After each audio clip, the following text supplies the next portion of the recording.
कहानी शुरू होती है एक रेगिस्तान को दिखाते हुए। बहुत से लोग यहाँ पर इलीगली कुछ नायाब मकड़ियों को पकड़ने के लिए आए थे। ये जहरीली मकड़ियाँ हर जगह से नहीं मिलती, इन्हें पकड़ना या पालना इलीगल था और इलीगली ही इन्हें बेचने पे इन लोगों को बहुत से पैसे मिलने वाले थे। काफी देर ये लोग सहरा में इधर उधर फिरते हैं और आखिर फिर इस ग्रुप के एक आदमी को एक पत्थर के नीचे इन मकड़ियों का घर नजर आ ही जाता है। वो आवाज लगाकर अपने साथियों को मकड़ियों के मिलने के बारे में बता चुका था। सभी एक्साइटेड होकर भागते हुए यहाँ पे आते हैं। रीफ में बने इस सिंक होल में इन मकड़ियों के घर के अंदर ये एक खास किस्म का स्प्रे करते हैं। तो उसकी कुछ देर बाद ही धड़ वो काली मकड़ियां अपने होल से बाहर निकलने लगी थी। इन मकड़ियों में से एक मकड़ी इन्हीं के ग्रुप के एक साथी के ऊपर हमला कर देती है, जिस मकड़ी के काटते ही वो बुरी तरह तड़पने लगा था। ये ग्रुप वाले अपने साथी को बचाने के बजाय यहाँ मकड़ियां जमा करते रहते हैं, जिसके बाद वो अपने तड़पते हुए साथी को मारकर यहाँ से जा चुके थे। सीन कट होकर हमें फ्रांस में केलब नामी एक लड़के को दिखाया जाता है। केलब इस टाइम चोर मार्केट में था, जहाँ लोग अपना चोरी किया हुआ सामान बेचा करते थे। ऐसे हम अंदाजा लगा सकते हैं कि वो भी एक चोर ही है। यहाँ वो अपना चोरी किया हुआ सामान बेचने के बदले डीलर से कुछ कीमती ज्वेलरी खरीदने की बात कहता है। ज्वेलरी खरीदने के बाद केलब को इसी शॉप पे वो स्पाइडर भी नजर आ जाती है, जिसे पिछले सीन में उन आदमियों ने सेहरा से पकड़ा था। केलब जिससे कीड़े पकौड़े पालने में बहुत इंटरेस्ट था, वो इस मकड़ी को देखते ही समझ आता है कि ये जरूर बहुत नायाब है, इसीलिए वो इस मकड़ी को भी खरीद चुका था। ये सब खरीदने के बाद केलब अब अपनी बिल्डिंग में आ चुका था। उसका फ्लैट काफी ज्यादा खराब हालत में था, जिसे उसकी बहन ठीक कर रही थी। हमें पता चलता है कि कुछ ही टाइम पहले केलब की मोम की डेथ हो चुकी है, जिसके बाद से वो और उसकी सिस्टर यहाँ अकेली रहती है। केलब अपना सामान अपने रूम में रखने के बाद नीचे स्टोर में आ जाता है, जहाँ उसने बहुत से शूज रखे थे। वो यहाँ जूते ही चेक कर रहा था, कितने में उसका फ्रेंड एक साइकिल चुरा कर ले आता है। केलब खुद भी चोर था, लेकिन वो अपने दोस्त की स्टोरी पे बहुत गुस्सा हुआ, क्योंकि उन्होंने डिसाइड कर लिया था कि अब से वो कोई गलत काम नहीं करेंगे। वो सब चोरी चकारी छोड़कर अपना बिजनेस करेंगे और ईमानदारी से पैसा कमाएंगे। अभी भी उसे काफी सारे जूतों के ऑर्डर मिले थे। वो अपने ऑर्डर कलेक्ट कर रहा था कि तब वो देखता है कि एक कस्टमर का शू बॉक्स खराब हो गया है। खराब शू बॉक्स के अंदर तो ऑर्डर नहीं दे सकता था, इसीलिए वो घर से एक नया शू बॉक्स लेने जाता है। घर आते ही वो देखता है कि उसके रूम की इलेक्ट्रिसिटी बंद, और ये देख उसका दिमाग खराब हो जाता है। रूम की लाइट्स बंद करना समझो एक बहुत बड़ा जुर्म था, क्योंकि वहाँ उसने बहुत से इंसेक्ट्स यानी कीड़े मकोड़े पाले थे, जो बिना लाइट के कम टेम्परेचर में मर जाते। केलब अपने सिस्टर से कहता है, यार तुम ये सब क्यों करती हो, क्या जरूरत थी मेरी रूम की लाइट बंद करने की। जवाब में वो कहती है, तुम्हें पता है इलेक्ट्रिसिटी बिल्स कितने आ रही है, सारी लाइट्स तुम्हारे कमरे में ऑन रहती है, बिल्स कौन देगा, कहाँ से पैसे आएंगे, कुछ सोचा है तुमने। वैसे भी ये कीड़े मकोड़े हमें कुछ नहीं देने वाले। जवाब में अपनी बहन से कहता है, यार सोचा था मैंने अपने जूतों का बिजनेस स्टार्ट किया है, वहाँ से पैसे आएंगे, हम सब मैनेज कर लेंगे। लेकिन उस बहन को उसकी बातों पर कोई एतबार नहीं था। केलब अपने रूम की लाइट ऑफ करता है और अपने सभी इंसेक्ट्स को चेक करता है। वो यहाँ अपनी नई लाई हुई मकड़ी को भी एडजस्ट करने की कोशिश करता है, लेकिन उसके लिए यहाँ कोई खास जगह नहीं थी, इसलिए अब जो टूटा शू बॉक्स उसके हाथ में था, केलब उसी के अंदर उस मकड़ी को रख चुका था। ये सब करने के बाद वो चला जाता है अपनी मोम की फ्रेंड की पार्टी में। अपनी मोम के पढ़ने के बाद वो इन्हें अपनी मोम ही समझता था। ये लेडी भी केलब से बहुत प्यार करती थी, और आज जो केलब ने इयररिंग्स खरीदे थे वो भी इन्हीं के लिए थे। वो केलब से कहते हैं, तुम सुधर रहे हो, अच्छी बात है, अगर तुम्हारी मोम आज जिंदा होती तो वो बहुत खुश होती। ये लोग अब मस्ती करते हैं, डांस करते हैं, और रात में केलब वापस घर आ जाता है। अब जैसे ही वो स्पाइडर उस मकड़ी को देखने के लिए शू बॉक्स खोलता है, तो मकड़ी उसमें थी ही नहीं। उसे लगा कि वो मकड़ी भाग गई होगी, और ये सोचकर उसे दुख भी हुआ, क्योंकि उसने काफी ज्यादा पैसे देकर वो मकड़ी खरीदी थी, और इससे भी बड़ी बात ये वो बहुत ही नया, बहुत ही रेयर थी। अब वो इसी बॉक्स में रखे हुए शूज को उठाकर नए बॉक्स में पैक करता है और अपने कस्टमर को ऑर्डर डिलीवर करने के लिए बिल्डिंग के नीचे आ जाता है।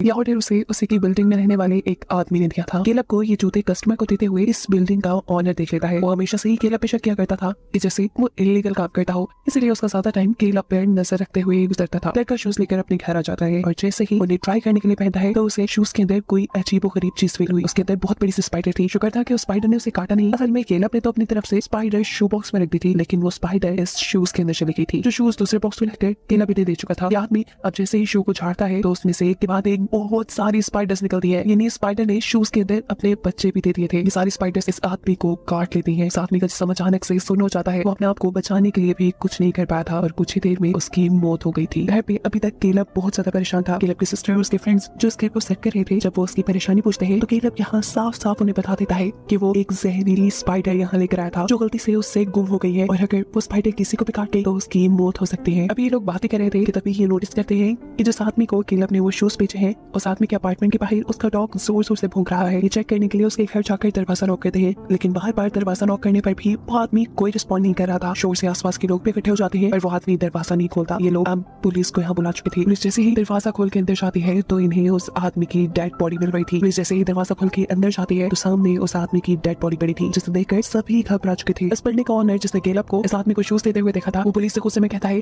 कि जरूर केलब ने ही उसे कोई ड्रग दी है, जिसकी ओवरडोज से वो मारा गया। पर ऐसी कोई बात नहीं थी। पुलिस बता बताती है कि उसकी मौत जहरीले स्पाइडर्स के काटने से हुई है। 5 से 10 मिनट के अंदर अंदर इस पूरी बिल्डिंग पर कर्फ्यू लगा दिया जाता है, यानी पुलिस ने इस पूरी बिल्डिंग को सील कर दिया है। अब ना तो किसी को इस बिल्डिंग के अंदर आने की इजाजत है, ना ही बाहर जाने की। और ये बात जानकर सभी लोग गुस्से में आ चुके थे कि बहुत से लोग तो यहाँ रहते भी नहीं थे। इनके ठोकर हम इसी बिल्डिंग में एक सफाई करने वाली लेडी को देखते हैं। जिस वक्त वो आटे की सफाई कर रही थी, अचानक उसे वहाँ पे बहुत से स्पाइडर्स और स्पाइडर वेब यानी जाले नजर आते हैं। वो अपनी गॉड से स्प्रे निकालती है और इन सारे स्पाइडर्स को यहाँ मारना शुरू कर देती है। लेकिन देखते ही देखते एक बहुत बड़े साइज का स्पाइडर उसके मुंह पे हमला कर चुका था। हमले के बाद उस औरत के साथ क्या हुआ ये नहीं दिखाया गया। यहाँ के लोग की बहन जब वॉशरूम में थी तब वेंटिलेशन के अंदर से भी बहुत सी मकड़ियां निकल आती हैं। इस मकड़ी को देखकर वो इतना ज्यादा घबरा जाती है कि जोर से चीख मारती है। यहाँ उसकी हेल्प करने के लिए उसके दोस्त आते हैं। वो उसे वॉशरूम से बाहर निकाल चुके थे। लड़का पहले इस बड़ी से स्पाइडर को पकड़ना चाहता, लेकिन जब वो इस सब में कामयाब नहीं हुआ तब वो स्पाइडर को मार देता है। ये लोग वेंटिलेशन का पाइप खोलते हैं तो वहाँ बहुत सारी स्पाइडर्स थी जो देखते ही देखते वहाँ फैलने लगी थी। इससे पहले कि वो वॉशरूम से निकलकर पूरे अपार्टमेंट में फैल जाती, ये लोग वॉशरूम को सील कर देते हैं। अब हैरान था, वो इन्हें बताता है कि ये सेहरा की मकड़ियां हैं। कम टेम्परेचर में इनका बच्चे देना तो दूर, इनका जिंदा रहना भी मुश्किल था, लेकिन पता नहीं कैसे उसने इतने बच्चे दे दिए। अब ये सब डिसाइड करते हैं कि अगर यहाँ रहे तो मर जाएंगे, इन्हें किसी तरह इस बिल्डिंग से बाहर निकलना होगा। पर कैलब यहाँ से जाने को तैयार नहीं था। वो कहता है कि ये बहुत बड़ा खतरा है, हमें यहाँ रहकर यहाँ के लोगों को इस खतरे से अवेयर करना चाहिए ताकि वो लोग भी अपनी जान बचा सके। लेकिन ये लोग कैलब की बात नहीं सुनते और आधे से ज्यादा लोग इस बिल्डिंग से बाहर निकलने की कोशिशों में लग जाते हैं। लेकिन बिल्डिंग पे तो कर्फ्यू लगा था। यहाँ कैलब और उसका वो दोस्त जिन्होंने इस बिल्डिंग में स्टे करने का फैसला किया था, वो पूरी बिल्डिंग का विजिट करके चेक करते हैं और दर्दनाक हकीकत इन्हें ये पता चलती है कि वो स्पाइडर्स बहुत बड़ी तादाद में पूरी बिल्डिंग में फैल चुके थे और उन्होंने ही बिल्डिंग में रहने वाले काफी सारे लोगों को भी मार डाला था। दोनों ही घबराकर अपने अपार्टमेंट में वापस आ जाते हैं। यहाँ आकर वो देखते हैं कि इनका ग्रुप भी वापस आ चुका था, क्योंकि उन सभी को इस बिल्डिंग से बाहर जाने का कोई रास्ता नहीं मिला। वो लोग इस अपार्टमेंट में ही थे कि तभी इस बिल्डिंग का ऑनर यहाँ जाता है, क्योंकि उसे लग रहा था कि सबके पीछे कैलब है। ये लोग दरवाजा खोलते हैं तो वो आदमी आयरन रॉड लेकर कैलब और उसके दोस्त के ऊपर हमला कर देता है।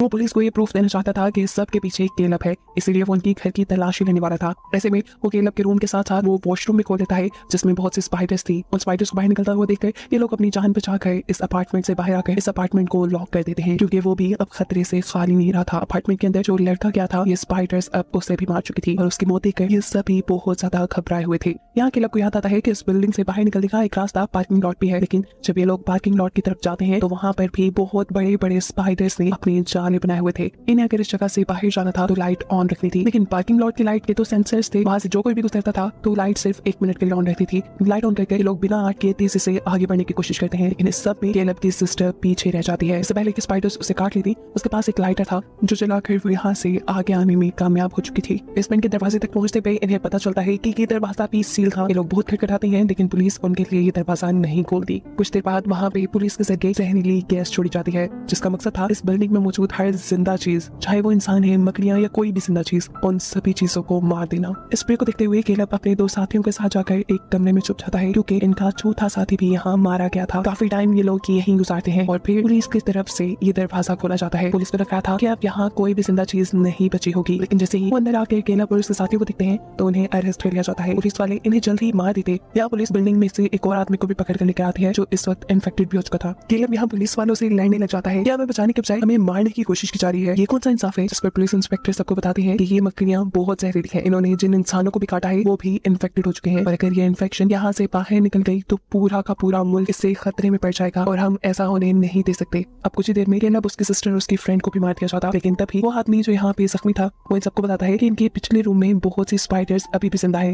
वो उन लोगों से कहता है कि तुम लोग इन्फेक्टेड नहीं हो, तुम लोग अपनी जान बचाकर यहाँ से बाहर जा सकते हो और ऐसे दुनिया को भी कोई खतरा नहीं होगा। वो उनकी मदद करने को यहाँ इसलिए तैयार था क्योंकि वो खुद मरने वाला था। यहाँ वो पुलिस को चकमा देते हुए वो दरवाजा खोल देता है जिसके अंदर बहुत सी मकड़ियां थी। इनका साइज इतना बड़ा था जैसे एक डॉग का साइज। इनके बाहर निकलते ही पुलिस और सोल्जर सभी इनके ऊपर गोलियां चलाना शुरू कर देते हैं। कोई इनके ऊपर जहरीला स्प्रे कर रहा था तो कोई इन्हें मार रहा था। जिस वक्त पुलिस वाले इनको मारने में बिजी थे, कैलब उसकी बहन और उसकी फ्रेंड यहाँ से निकलने में कामयाब हो जाते हैं। बाहर बहुत सी वैन खड़ी थी जिसमें से एक वैन में ये लोग बैठ चुके थे। हालांकि उनकी इस वैन के आगे भी एक स्पाइडर आ जाता है, लेकिन ये उसे कुचलते हुए आगे बढ़ जाते हैं। जिसके बाद अब सीन कट होता है और हमें कुछ ऐसे बात का सीन दिखाया जा रहा है। पता चला है कि कैलब, उसकी सिस्टर और उसकी फ्रेंड वहाँ से जिंदा बचने में कामयाब हो गए थे, लेकिन अब आज गवर्नमेंट उनकी उस बिल्डिंग को तबाह कर रही थी जहाँ उन्होंने पूरा बचपन गुजारा था। हम देखते हैं कि कैलब के पास अभी भी सीक्रेटली एक स्पाइडर मौजूद है जिसे उसने सबसे छुपा कर बहुत ही ख्याल से रखा हुआ था, और इसको ही दिखाते हुए कहानी यहाँ खत्म हो जाती है।